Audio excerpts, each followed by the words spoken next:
What makes a property a short-term rental winner? Single-family residence seems to perform on a dollar per dollar ROI, and that's what we're looking for. We're looking for growth potential and investments. Which features actually move the needle on your nightly rates? Does the home look expensive? That's the best question to ask. And the rule of thumb is you strive to average over 75% occupied.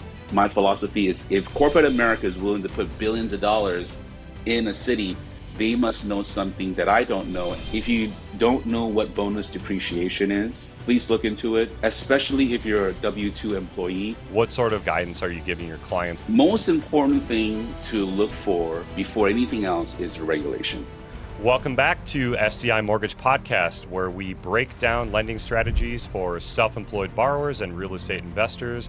I'm your host, Ryan Marks, and today we're diving into the topic of short-term rental properties. We have a very special guest joining us. I've known him for nearly 20 years now. He's a very close friend, in addition to be extremely knowledgeable and one of the top agents in the Los Angeles market. LC Bay with Strive Realty is here. So a little about LC. He's carved out a very good market within the short-term rental space. There's not many agents that have successfully done that. So if you're asking yourself what makes a property a short-term rental winner, which features actually move the needle on your nightly rates, how to avoid mistakes when buying your first Airbnb or VRBO, and how to evaluate the home's income potential before making an offer, then this episode's for you. LC, my friend, welcome to the show. Thanks for having me on. Yeah, man. So this is a real treat. So, we go back quite a bit. For those of you listening, LC got his start on the lending side like I did myself. We both worked for one of the big banks. And then LC ultimately transitioned over into the real estate side and has been very successful. And in addition to that, he's carved out a great niche within the short-term rental market. So aside from him just assisting his clients with identifying what's going to be, a profitable property, he also owns a property management company with his wife and has built quite a large portfolio of properties that he manages. So he really sees, what the day-to-day entails when you go from just purchasing the property to actually that property operating as a short-term rental. So I'm super excited. We appreciate you coming on here today. And, we look forward to your expertise on how exactly this short-term rental market works. So if you want to kind of take it however you'd like to unpack this, but maybe just to kind of get us started, can you delve into a little bit of with the actual property, right? So what are some of the initial things that you do when you're first working with your client to identify, where you're going to go with the intention of making it a short-term rental? Oh yeah, this is a great point.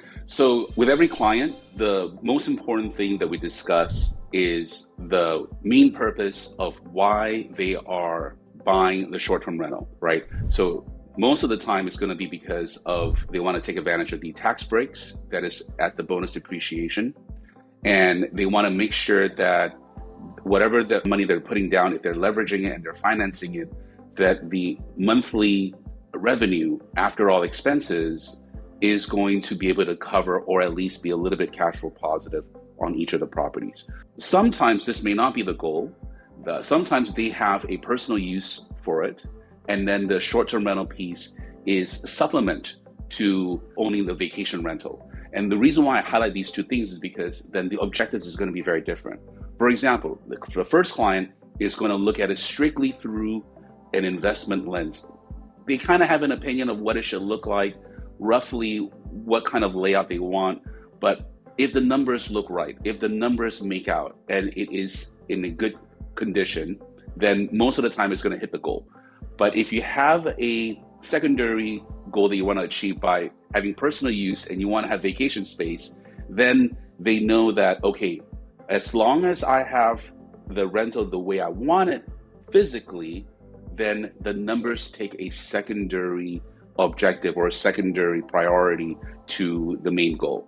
So I think the first part, identifying which way they're heading, is really going to translate into what kind of property they're going to end up looking for. I see. So just to clarify then, if it's strictly a rental, you're trying to make positive cash flow on it, you have no intention of visiting the property, whether it's in a by a beach or by a mountain and you're going to go skiing, then that may not be as big of a focus versus if it's strictly you're trying to treat it like a typical long-term rental where you're never going to visit that home and it's strictly to try to make as much positive cash flow as possible. So yeah, I think that's a good point.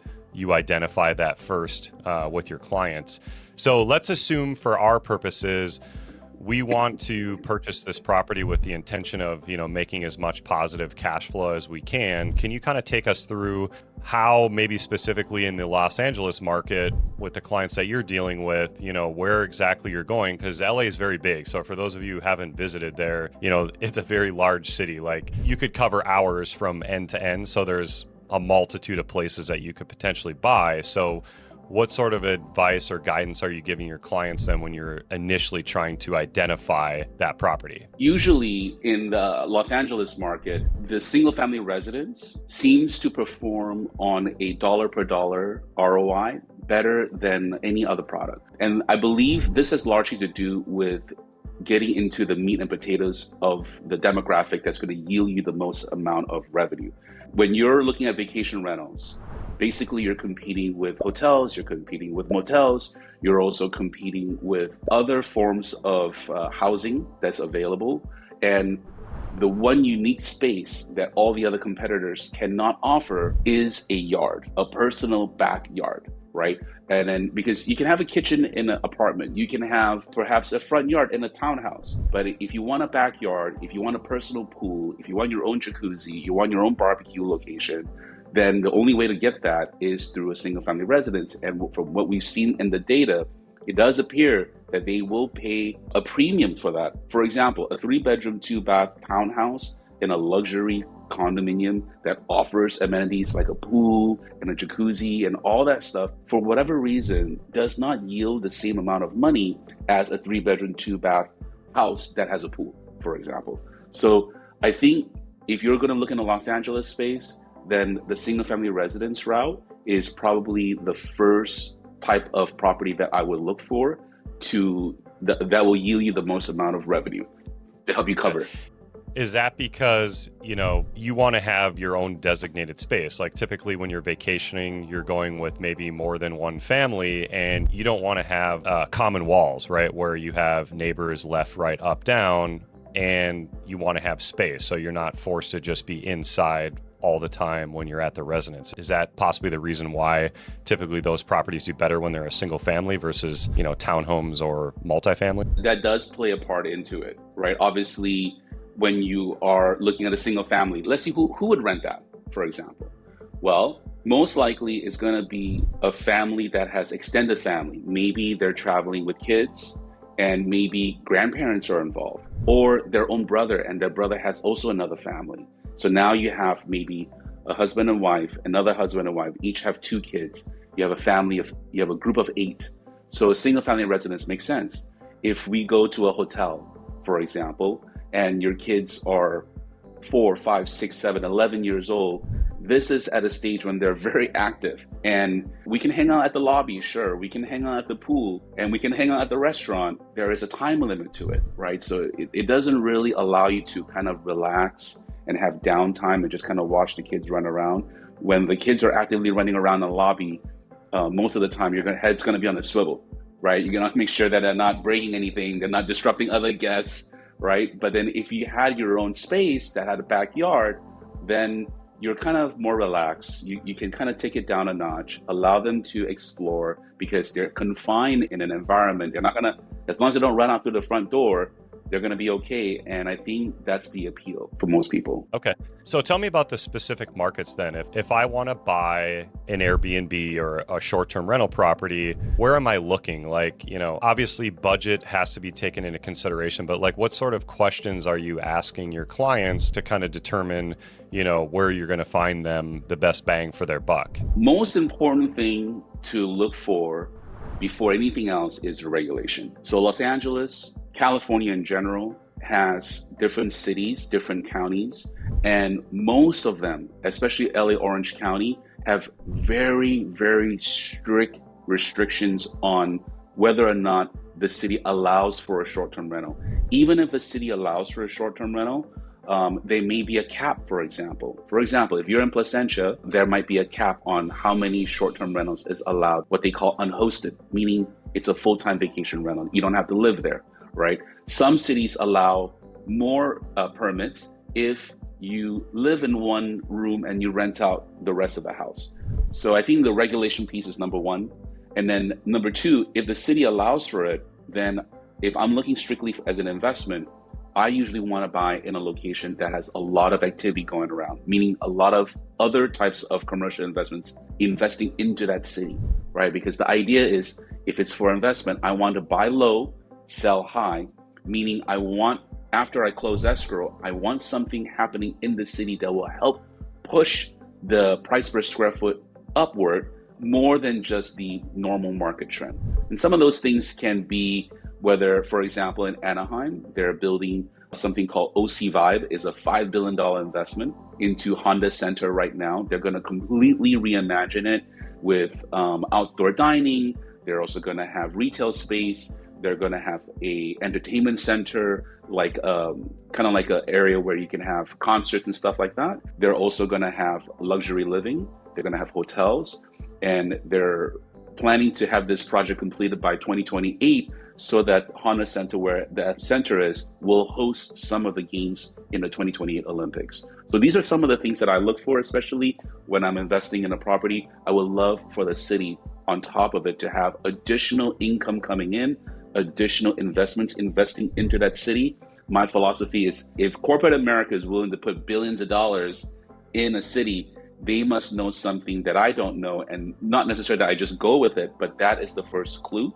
That is the first breadcrumb that I'm going to follow and do my own due diligence into that city. It sounds like you're pretty good at identifying where these up and coming markets are, right? Like, you know, they're maybe established, but there's room to grow from an appreciation standpoint. And then you're getting in on that market. So that way, as time goes on, you know, it's a bonus that you're getting this rental income, but obviously your property appreciating further, you know, adds to more value, you know, for that particular home. Am I understanding you correctly there? Yeah, so in LA County and Orange County, obviously the cash flow, because the price of the property is so high and where interest rates are right now, it's going to be very difficult for you to like have a very large cash flow right in the immediate onset. As inflation continues, and if you use a loan and you're on a 30-year fix, your payment pretty much is locked in. And as time goes on, your revenue is going to increase, right? Because hotels is never been more expensive than today. Most of our investors, they understand that going in, and what they're looking for is they're looking for the equity play, because the main reason you buy in California is you want that growth that it has shown in the past. What is one way that we can identify growth that is more than just hyperbole, more than just a story? Some of the facts that we can go by is through other investments by large corporations coming in and transforming the neighborhood. Now, this doesn't just apply for LA, Orange County. You can also use this in Middle America. For example, let's say you're in Arkansas, right? And you're in a town that it's a much slower pace, more like a middle of America, but then Apple announces they're going to have a headquarters over there. Or your town has not very many retail spaces, a lot of mom and pop shop, and then Costco is going to come in and they're going to put their first Costco. And this is the only Costco in a 20-mile radius. Things like that. So it doesn't have to be super large. It just has to be something that's going to transform the city. How is this city going to look after I move in, after I buy this property 5 years from now? Is it going to look the same, or is it going to grow? And that's what we're looking for. We're looking for growth. We're looking for potential. We're looking for outside investments. I see. Okay, that you make a good point. So let me ask you this. For those of you that want to try to research the permit piece, is that where you're just going to the county website to find out what the regulations are, or if they're issuing permits for short-term rentals, or how would folks go about like identifying that information on their own? The department that you want to get in touch with is the planning department. So usually different cities will have different departments, and when you call them, a lot of times they're not going to know. And they might even give you the wrong information. The first question you want to ask when you talk to the city is, do you have a department that handles short-term rental, STR, short-term rental? And which department would that be? Most of the time, it's the planning commission. It could also be the business center, depending on the city. It could also be a code enforcement department. So it kind of depends. most of the time, from what I've seen, 95%, it's always been the planning commission. And then once you talk to the planning commission, the next question you ask is, who is in charge of this division? Who's in charge of the short-term rental? For example, the planning department may be the department in charge, but that doesn't mean everybody in the planning department knows about it. They're usually assigned either a group or sometimes even one person to this specific area. Short-term rental is a very new regulation. A lot of times the cities have barely adopted it. They're still working out the kinks. So there's usually one person that they assign to that knows most about what the city wants to do. And your job is to get to that person and then find out, okay, what are the guidelines? Do you guys offer a permit application process? And usually these falls into three categories. Either it's going to be, nope, we don't allow it. It's an outright ban. Or two, we do allow it. Here is the process. Here's the website. Here's the form. Here's all the documents that you need to supply to us. And here are our guidelines, right? Or sometimes it's the third option, which is there is no regulation. Meaning what? It's neither legal nor illegal. We just don't have a law for it. So you can operate right now and nothing could happen. However, if we decide to enact a law, then that goes away. So then it's like a Goldilocks situation. Either ban, we don't have regulation, and that could change either way, yes or no, or we have regulation and these are the rules. Okay, so that's a really good pro tip. So you need to identify who that specific person is in that department, so that way you can get the right information if you're planning on moving into that market, before you even go out and look at property. So let's say we've done all that, or you've identified that for your client, you have particular markets in mind. Let's shift a little bit over into what makes a property profitable. Like, how do we get the most bang for our buck? So when I'm looking at a property, right, and if it's an investor and I'm looking, let's say in Los Angeles and Orange County, there are 5 criteria that I look at. First one is to make sure that this city is transforming. There's something happening here. And therefore, if I buy now, 5 years from now, logically speaking, if everything goes well, the price will go up above the normal national appreciation rate, right? So if the national rate is appreciating at 5% or 7%, I want to appreciate 8, 10, 11, 12%. I want to beat the market, right? So that's one. The second one is, okay, now that I've identified the location where it has good appreciation, I'm looking for the house. So then on this house, from the curbside, does it have curb appeal? I guess the question I always ask is, does the home look expensive? That's the best question to ask. Sometimes you can be in a ghetto, sometimes you can be in an up and coming neighborhood, but this house specifically, does it look like it's worth $1 million or more? Right? And not every house have that look, but some houses do. Usually you want something with a wide frontage. You prefer something that is not narrow, right? And you want something that you can see the house. You want to have perhaps a yard in front of it, maybe a fence, a white picket fence would be nice, right? And then you want to see the front door and you want to see the shape of the home that is appealing to you. And this is what people call the feel. When they drive up, they see the house and go, oh, that looks good. That's called curb appeal, right?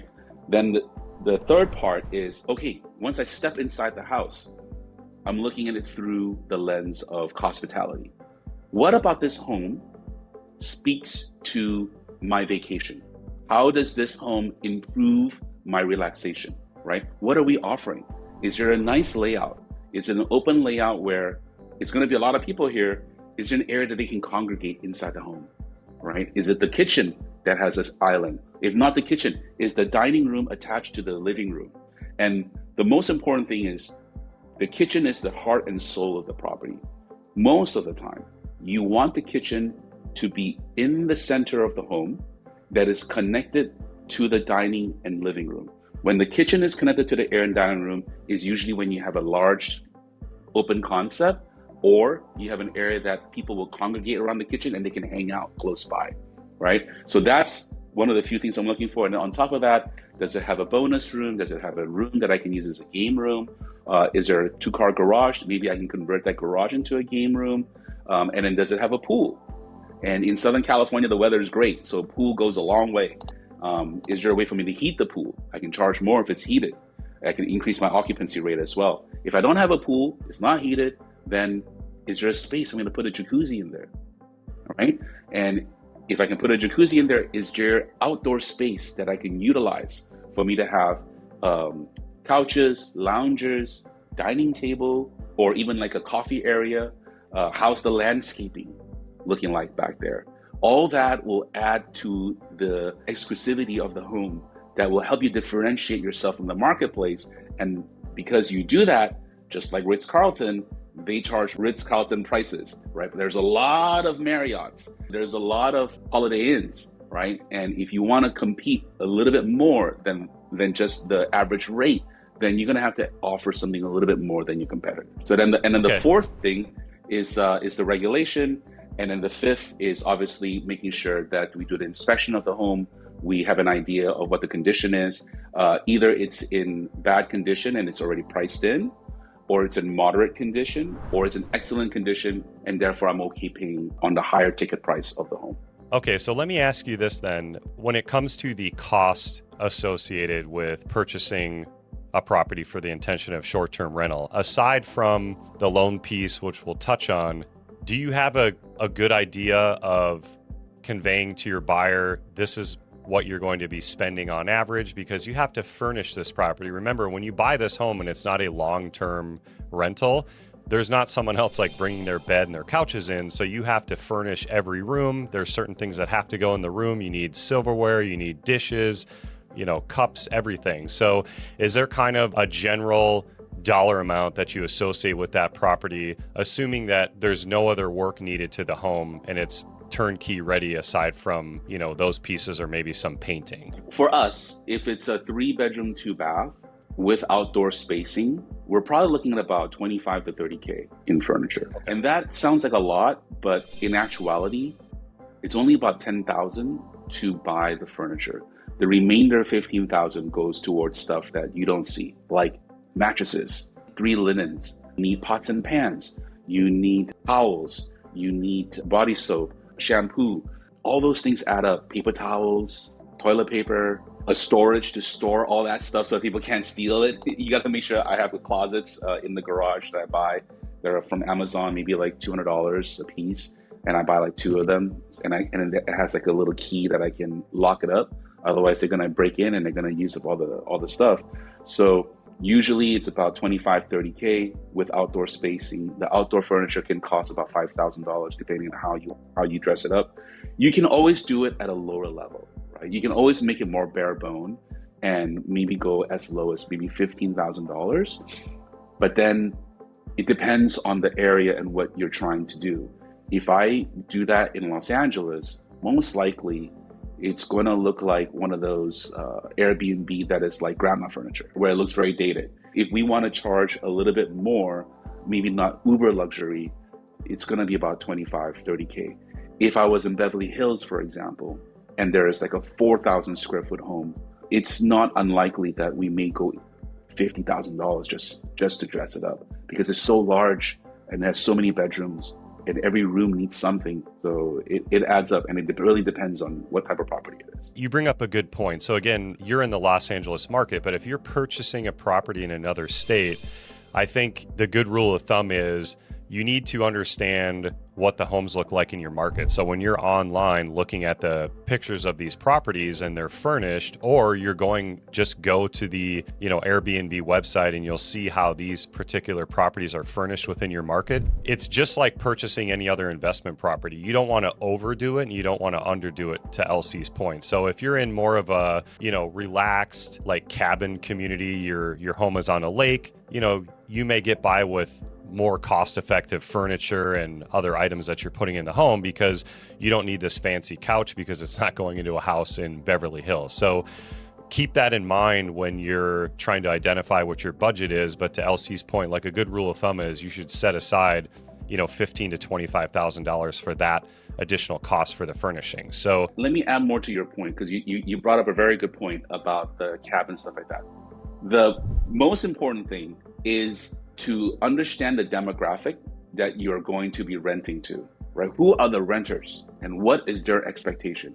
And then the second part is you want to pair that back to the house, meaning this home, what is the architectural style? What will look good in this house? Obviously, if it's a cabin in the woods, right? I'm not going to buy restoration hardware, $10,000 couch to put in there because it would look completely out of place, And yeah, I don't also necessarily shop, or you don't have to shop necessarily at like expensive stores. The secret is if you identify a style that speaks well to the house and to the demographic.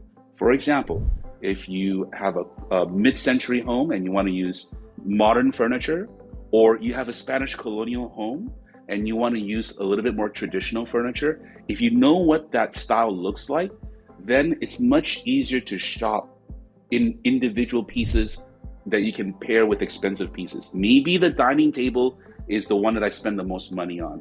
And then I go to Target and I try to find some fillers that are in the same family of fashion of the furniture to kind of mold it in together, right? You don't have to be head to toe Gucci or Dior or Chanel. You just need a belt that is Gucci, and then you go to Zara and you go to H&M to get your t-shirt, you get your Zara suit, and then you pair it with accessories that are expensive to kind of bring the look together, right? So knowing what works best for the look of the house to stay true to its architectural style is going to go a much longer way than to recreate something that the house is not, just to make it look better.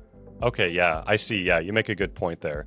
So let me ask you this. Now that you've identified how you're going to furnish this property and you're moving into the actual rental space, are there other things that you need to consider prior to actually launching that property? So for example, does the permit process, typically take a certain amount of time, or how do you best identify when you're working with your client to help them launch that, so that way they're in the best possible position, to positive cash flow, like right out of the gates? So once we identify the property and we made an offer and the offer is accepted, when we're in escrow, we are already planning for the launch, right? So if you're using cash, usually escrow is 14 days. If you're using a loan, it's probably between 30 to 45 days. So you do have like a runway to get up before you have to close escrow and it's yours. During that period is when we dive deep into, okay, do we need a contractor here? Okay, we do. Let's get a quote. How much is it going to be? Let's also get a quote for the timeline. How long is it going to take, right? And whatever the contractor tells you, you want to add an additional 25 to 30% to the days that they're telling you. Obviously, you don't want to let the contractor know that. You're still going to call him every day, chase him down, put pressure on him to make sure that they finish on time. But between me and an investor, we know that there's some room that will operate because of unforeseen delays, whatever it is. There's always going to be delays when it comes to contractors. There's always going to be another 10, 15, 20% additional budget addition because they find something else. And maybe not necessarily that they're bad contractors, but as they start to open up the walls and stuff like that, and they identify like, hey, this pipe right here that we didn't know about is corroded. I can just patch this back up and leave it as is, or do you want me to change this out for you right now since we have the wall open? The smart thing to do is, yes, change it out because it's broken. So there's always going to be these kind of things that factor in. You want to add a buffer to it. And then once you add the buffer to it, I usually have it timeline out on a calendar and I go, okay, this is when the first payment's going to be. How soon can we get everything completed? How long is the permit process? That's going to vary city by city. Some cities I can walk in, literally turn in the application and they'll sign off on it immediately. Some cities like the city of Los Angeles can take up to 90 to 120 days. So it really depends on the city and you gotta be prepared for it. And then usually I get everything ready, the furniture, the repairs, all that before the permit is issued. I'm usually completely done just waiting for the permit. Sometimes it's within a week of each other if the permitting is fast, like 2 weeks. then maybe it'll take me 3 weeks, but usually it doesn't take more time than that. The longest time are the two things are how long is the contractor going to take, and then the furniture getting delivered. That usually takes about a week or two. Sometimes it could be longer. If you're looking for a curated piece, it may take up to a month. Okay, so those are good pro tips that you mentioned. Number one being you need to allocate at least 10 to 20% if you need to have repairs from the contractor standpoint, so that way you're not running out of money. And the second one being the biggest one is what the estimated timeline is. So if you're buying one of these types of properties and it's not immediately ready to go, you need to make sure that you have the funds available because your mortgage payment's going to start after 30 days after closing, right? So, if you're fortunate enough, you're paying all cash, you're in a different position than folks that are having to utilize financing. So just keep those things in mind because it is cutting into your profits if you're making these mortgage payments and you're not technically renting the property just yet. So I think this is a good part in the episode where we can touch on some of the loan products available that could be utilized within the short-term rental space. So, again, you can always go full documentation. You can purchase a property, utilizing your tax returns if you're a standard wage earner. But for those of us who are, self-employed or property investors, there's a lot of other great programs out there where you can utilize financing with the specific intention of a short-term rental. So the first one, the biggest one being is the DSCR loan. This would work just like a long-term rental property where the investor will use AirDNA, right? Where this is a public website. You can go online. I think you can look your first property up for free and then it makes you pay a subscription fee. But if you're trying to identify this on your own, they will give you a pretty good idea of what the rent's going to be for that particular property address in comparison to other properties in the area. Again, you want to use it as an example. It's not a 100% accurate thing, but you'll get a pretty good idea of how many bedrooms and baths it would rent for. And then essentially the investor will use that proposed income in order to qualify what your mortgage payment is. So if you're in a standard 30-year fixed mortgage and you went with a standard 20% down payment and you had your taxes and insurance, what would that equal versus what this property would potentially rent for? And they would give it like a vacancy factor, which is similar to an expense factor, meaning in a perfect world, it's rented, 100% of the year. But in a normal world, you're at, maybe a 25, 20, 15% vacancy factor, meaning there's days in the year where that property's not rented, right? So, LC can likely touch on some of the tips and tricks that they use to try to offer, the person renting at any given time incentives if they want to extend their stay. But those are things that you need to be taken into consideration of. So if you go the DSCR route, it's very limited documentation, right? It's strictly going to use how much the property cash flows and does it debt coverage based on what the mortgage payment is. And you can go lower if you have the funds available and you want to increase your payment to 25% down or greater. There are no ratio programs out there. So if you're just more concerned with, I'm going to stabilize the property, this is a really good property and I see the value in it and I know that it's going to make money and it just may not debt coverage right now. If you have the additional funds, you can utilize that and not have to worry about it debt coveraging. Or there are even interest-only programs available on here. Again, you have to be careful that the interest-only payment works for the situation, right? So when you're making that interest-only payment, it's lower because you're not paying your balance down at all on your principal payment. You're just making the interest payments to the bank based on what your mortgage payment is after the down. So if it's more of a short-term setup where you're going to stabilize the property and you just want to make sure that you're at least breaking even or you're covering less versus more, you may opt for an interest-only payment. But again, important to talk to the loan officer, figure out what your long-term strategy is. And then in addition to that, you can utilize the bank statement loan product. You can purchase an investment property with 12 or 24 months bank statements using that expense factor. It will still have a debt to income ratio, but we will use what the proposed rent is to help offset that mortgage payment to meet your debt to income ratio if you own other properties. So those are probably two of the most highly utilized within the investment space. And then if you need to go even higher where you're trying to purchase this property and it needs a lot of work, well then potentially you can utilize, the fix and hold financing where you're essentially getting private money. You can go as low as a 10% down payment, which is interest only, put the work into the home, which also can be financed in the loan, and then bring that property up to what the fair market value is or your after renovation value, and then simply refinance into that DSCR 30-year fixed loan. But you want to make sure you kind of know what the end loan and payment's going to look like before you even start that project. That's maybe a bigger, task to take on if it's your first rental property that you're ever purchasing. Typically you kind of want to go a turnkey or light, work that needs to be done. So that way you have the shortest window available so you can get that property up, listed, and performing. So yeah, I totally agree. And I'm a big fan of the DSCR loan. As a matter of fact, one of my investors right now is using it. He just bought a property not that long ago. And so he's already buying a second one. And the reason for that is because his income went up a lot this year, but he hasn't filed for the taxes yet, right? So he has the income, but it's actually this year, and last year's income that he qualifies on doesn't allow for both properties. But the CPA is telling him, you need to buy another one. It needs to be around this price because otherwise you're going to pay X amount in taxes. And if you were to buy one, you actually come out way ahead. So because of that, he has no choice. He has to use the DSCR loan. And the beauty of that product, like Ryan was saying, was that it completely has nothing to do with its income. It's solely underwritten based on the property itself.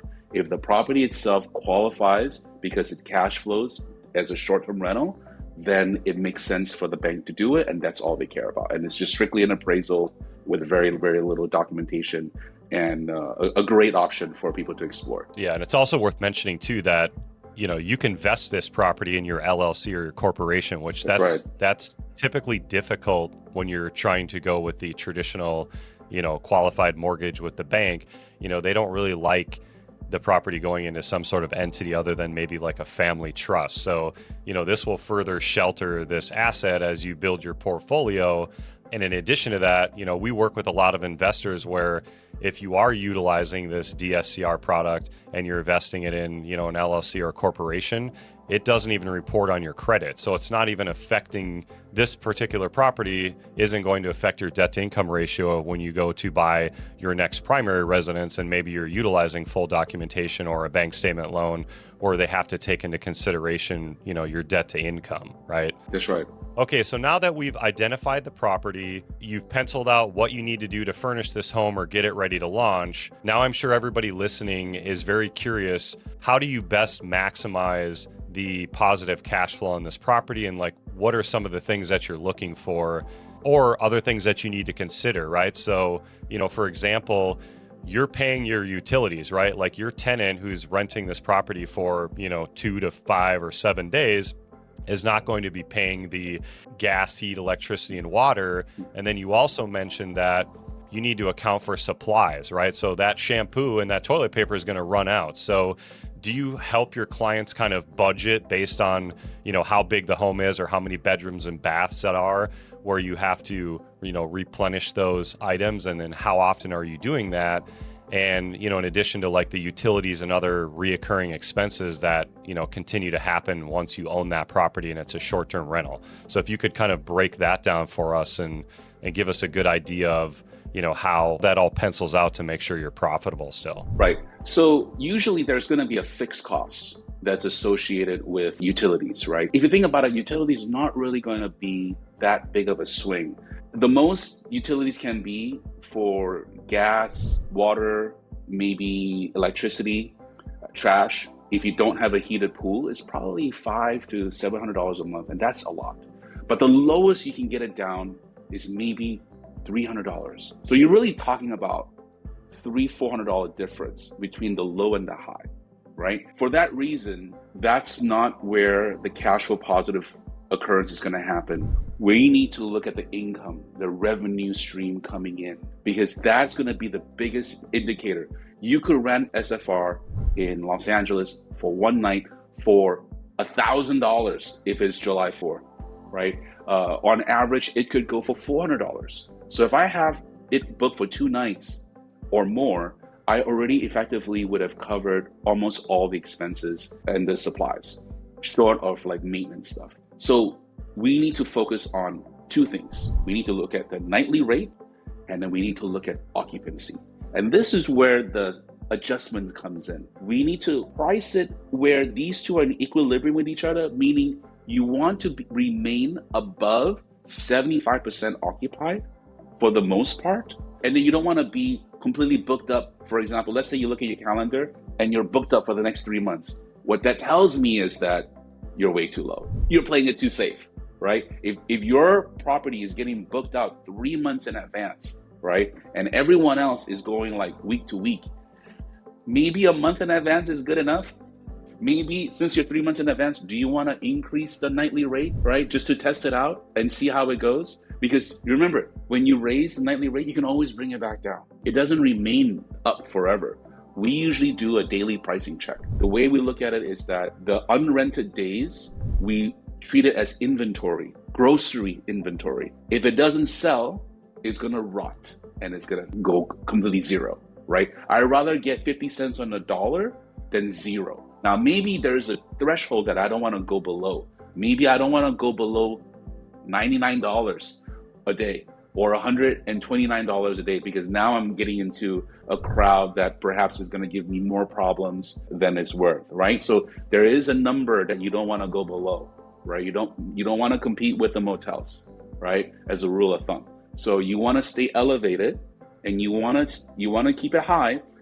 But if, let's say, you have days in between, your weekends are booked and your weekdays are not, maybe we lower the weekdays, right? If there's a weekday with a weekend involved, maybe I'll lower it, but I don't lower it as much because there's still that Friday, Saturday that's paired with it. It's a nice space to fill in. But if it's a Tuesday, Wednesday, maybe I go to the floor, especially if it's next week that's coming up. Because the higher the occupancy, then the higher the net revenue is going to be. And that's where you're going to be cash flow positive. And the rule of thumb is you strive to average over 75% occupied. It may be challenging in some months, depending on where you are in the United States. There's going to be high season, low season, and that could be inverse, whether you're in middle America or the coast, right? I would just watch it daily, use software if you can, and then on top of the software, you got to watch it daily to make sure the occupancy stays high. The other thing that you can use to increase your nightly rate and your occupancy rate is the design. So the best way to think about it is reverse engineer the experience of the travelers, right? Where are they going to book you? They're probably going to book you through Expedia, Booking.com, VRBO, Airbnb, right? To me, all those platforms are similar to a social media platform. You have a profile pic, you have a header for your property, and then you have some characteristics as far as how many bedrooms, how many baths, and stuff like that, right? Most of us, what we see in the first 3 seconds, and we judge whether or not we're gonna click this to learn more about it, is the profile pic. So make sure that you put the very best photo of your property as the profile pic. And during your photo shoot, you should be thinking about, okay, where is gonna be the best photo? And then maybe that's the area I decorate the most. I put more resources into that area. It could be a pool. It could be an outside area. Okay, for sure, I'll have loungers. I'm gonna have an umbrella. I'm gonna have a side table. I'm gonna have plants here. I might even have a little table that has a champagne bottle sticking out, right? Or it could be the living room. Okay, for sure, this area is gonna have a rug. I'm gonna have a big painting right here. So if I know where my first picture is gonna be, is where I'm gonna push more chips into that position to give it the extra push, because we're judging properties very quickly. We're making decisions within a few seconds. So if they like the first photo, very likely they're gonna click into it. They're gonna see the second, third, fourth photo. And for me, the second, third, fourth, fifth photo is the second, third, fourth, fifth best. If they don't go, if they start to suck, I'm definitely not gonna read the description, right? So I could spend hours on a description telling you all the details why this is great, but I'm only going to read it if I already bought in, and I'm bought in because of what I'm seeing visually. That's a great pro tip. Your profile picture has to be extremely strong, because that's the first picture that everyone's going to see when they're utilizing the platforms for Airbnb or VRBO. Just to go back though, do you have any recommendations where folks can go to try to identify what those target nightly rates are being? You mentioned their software. So are those does everyone have access to that software? And how exactly does that work? Probably the most accurate software is AirDNA. I do believe they have pretty good data, but there's a caveat to it. So you can go on AirDNA and see what you punch in the address, you tell them what kind of statistic, whether how many bedrooms, how many bathrooms, and it will spit out a number, right? I always disregard that number. I don't take that number for any value, very little. What I do is I click onto the link where they justify how that number was derived by giving you competitors that are actively in the market and what they're actually earning. I then go into that and I look at the photos and I compare that to the property that I'm buying, because the comps are going to be very different. No matter where you are in America, most likely the houses are not going to be uniform, right? Very few areas have cookie cutter homes. Most of America have custom homes, and they have custom lots with custom backgrounds. And so you want to look into your competitors and see when mine is finished, right? Which one is it most closely going to resemble? And then those are the numbers that I'm going to use and have more relevance or give it more priority in terms of shaping what I believe my nightly rate's going to be. I throw out the high, I throw out the low. I'm looking at the middle, 2, 3, and 4, and the ones that visually look like what I'm going to be like in the location similar to mine, offering the same type of amenities, the same type of layout, the same type of people that are going to book. And then that's how I generate my estimation in terms of what I believe the nightly rate's going to be. Okay, so there you have it. That is probably a huge pro tip on how to best identify what your nightly rate's going to be, because at the end of the day, that's what you need to be concerned with. How many nights you're renting for, keeping it above that 75% occupancy rate, and setting the proper rates. And if it seems like everyone is booking pretty far in advance, it may be a good idea to take a look at what your actual nightly rent is, because it sounds like you're likely leaving money on the table. So, LC, do you have any final thoughts for us? I think it's a great opportunity. If you don't know what bonus depreciation is, this is a great tax advantage that just got renewed during the last bill that came out this year. Please look into it, especially if you're a W-2 employee. Virtually almost no deductions if you're W-2, especially investing in real estate, except for bonus depreciation. So I believe it's for everybody. Take a look at it. If there's a way for you to utilize it, God bless you. Build your generation wealth through it. Yes, and we'll put a link to that in the show notes where you can seek out some additional information. And hopefully you gained a clear picture of what's needed to choose the right short-term rental property so it best performs for you, cash flows, and grows your portfolio. A huge thank you to LC for dropping so much knowledge and strategies that he uses with his clients on the day-to-day. And if today's episode sparked any ideas or you're ready to run some numbers on your next deal, I'd welcome the opportunity to connect with you. Head over to SEIMortgage.com where you'll find the tools, calculators, loan programs designed specifically for self-employed and property investors, including that DSCR and bank statement loan. And if you are considering the LA market for your next property, all of LC's contact information is also listed within the show notes. Thank you for being a part of this community, and we'll see you in the next episode.